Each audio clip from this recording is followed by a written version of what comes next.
Und ich freue mich, mit dir ein bisschen zu reden über diese sehr spannende Predigt. Der Inhalt, ich glaube, ich habe es empfunden, es war sehr still im Raum, weil ich denke, das geht jedem nahe, das Thema. Jeder kann da mitreden, nicht? Ich habe ein paar Fragen mitgenommen für dich, Susanne.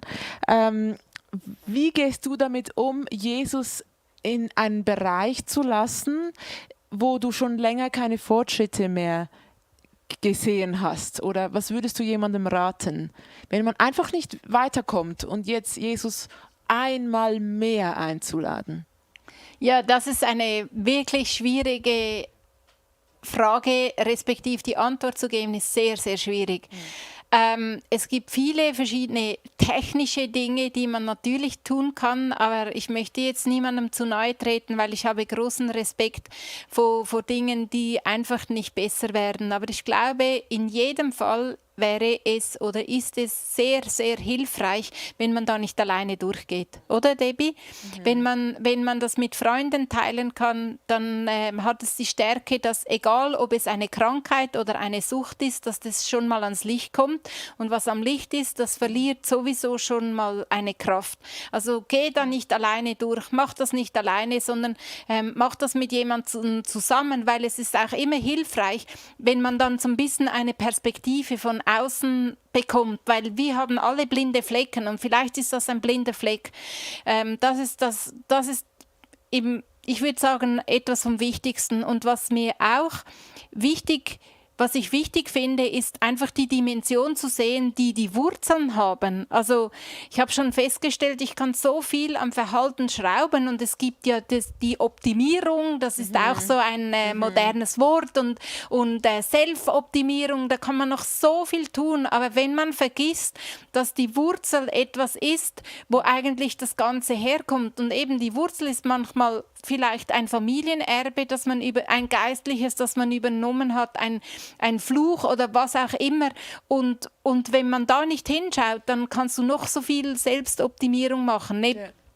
Also ich liebe alle diese Tricks von Selbstoptimierung und Dinge, die wirklich auch funktionieren.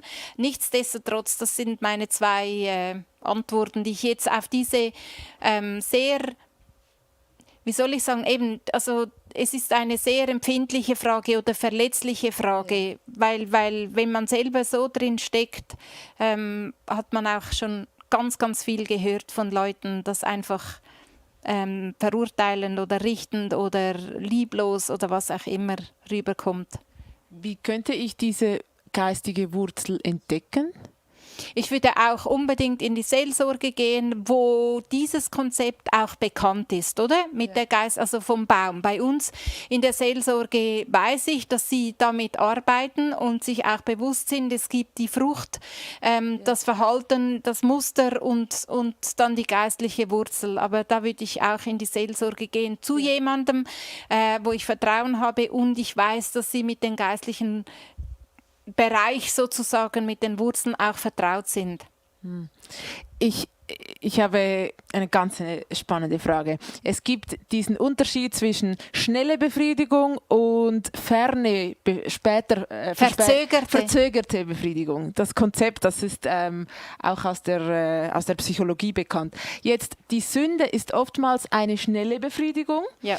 Und ein heiliger Lebensstil gibt erst einen fernen Output. Jetzt, woher hole ich die Kraft, um mich diesem schnellen Output zu widersetzen oder widerstehen und das Ferne zu anvisieren? Das ist mega schwierig. Das ist schwierig, aber ich glaube, es hilft schon mal, das Bewusstsein zu haben, dass die Sünde auch etwas Süßes hat. Also, weil ich habe es gerade diese Woche noch mal so nachgelesen von Adam und Eva, die Frucht würde klug machen. Also das ist ja etwas Positives. Die Sünde hat etwas Süßes und etwas Attraktives, sonst würden wir es nicht tun.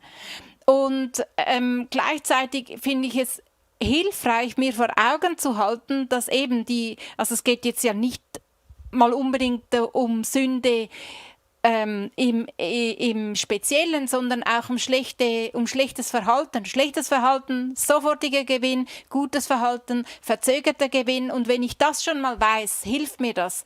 Und ich versuche dann eben vom guten Verhalten mir das vorzustellen, jetzt in dem Moment. Also ganz praktisch, wenn ich im Bett liege und eigentlich möchte ich joggen gehen, aber nein, ich habe jetzt keine Lust und so, dann versuche ich mir halt vorzustellen, wie ich mich fühle, wenn ich vom Joggen nach Hause komme, und ich fühle mich definitiv erfrischt und einfach auch nur schon, wow, ich bin wieder eine Runde gegangen, und dieses Gefühl versuche ich mir vorzustellen, währenddem ich im Bett liege, und dann, das ist etwas, was mir hilft. Also du überlistet deine Gedanken sozusagen. Ja, genau. Ich male mir den verzögerten Gewinn vor Augen, und das hilft mir, die Entscheidung zu treffen im Moment. Guter Tipp.